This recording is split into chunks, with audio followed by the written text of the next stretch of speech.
Ang ganda dito ng lugar namin siya. Ang linaw ng tubig.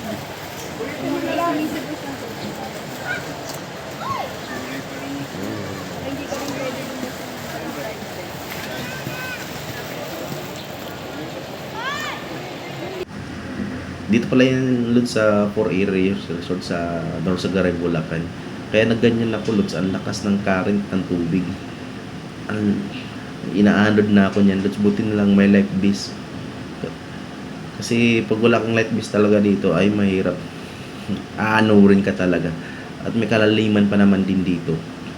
Kaya lahat ng naligo dito pinaprovide ng life vest. Di sila pwede maligo dyan na walang life vest. Para na din sa kaligtasan. At ang ganda naman, nakaganda nito Lods, kasi ang linaw ng tubig, ang lamig pa. Kaya ma-enjoy mo talaga dito at makipag-relax. At sana makabalik kami ulit nito. Nag-ano na? Nag-play na? Oh, naka-play na. Oh, nag-start na. Eh, battery hindi pinalitan. Lubat na ba? Oo, pula na. Ay putik na yan. Kakabukas ko lang nito eh.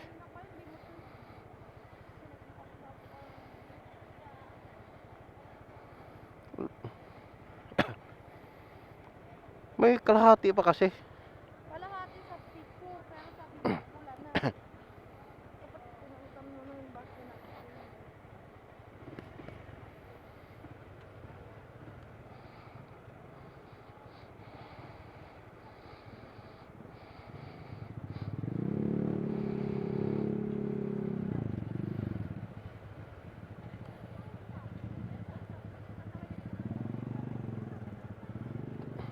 Ha?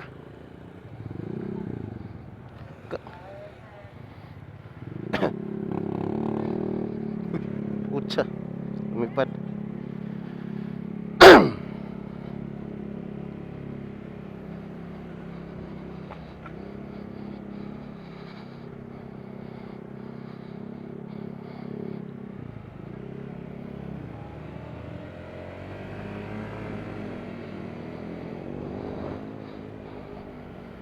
Ito na yung niliguan namin. Oh. Kabok!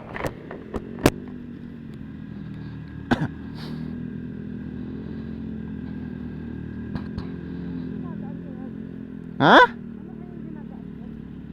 Sa? Graba nga. Limestone nga, di ba?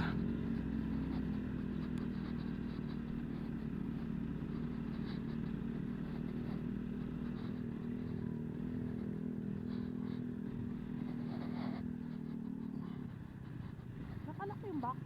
Hindi. Hindi? Oo. Hindi na. Kaya mo, di naman matanggal yan. Nandun sa'yo yung susi, paano kumalak? Ang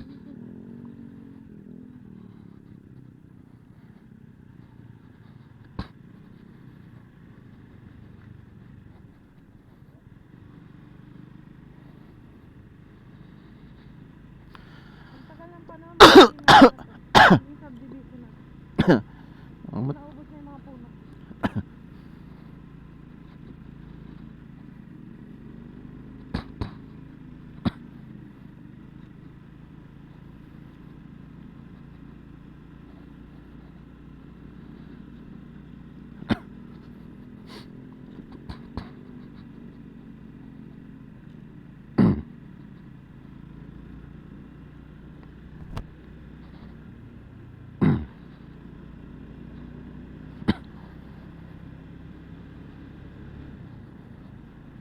Kawawa yung motor ni Patrick dito eh.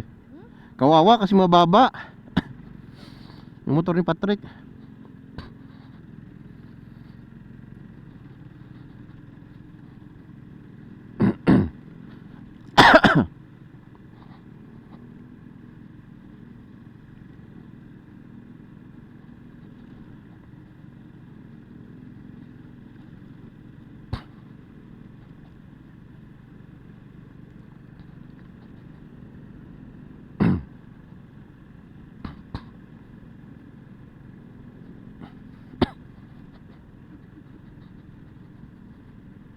Ang dami pa rin nag-abang ha. Overnight eh. Mayroon ba? Oo, oo. Ay ganun.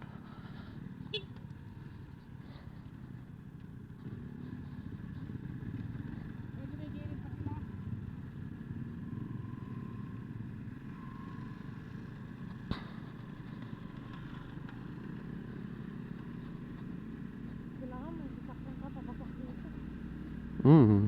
Naman tricycle. Ito yun oh, mga ano dyan.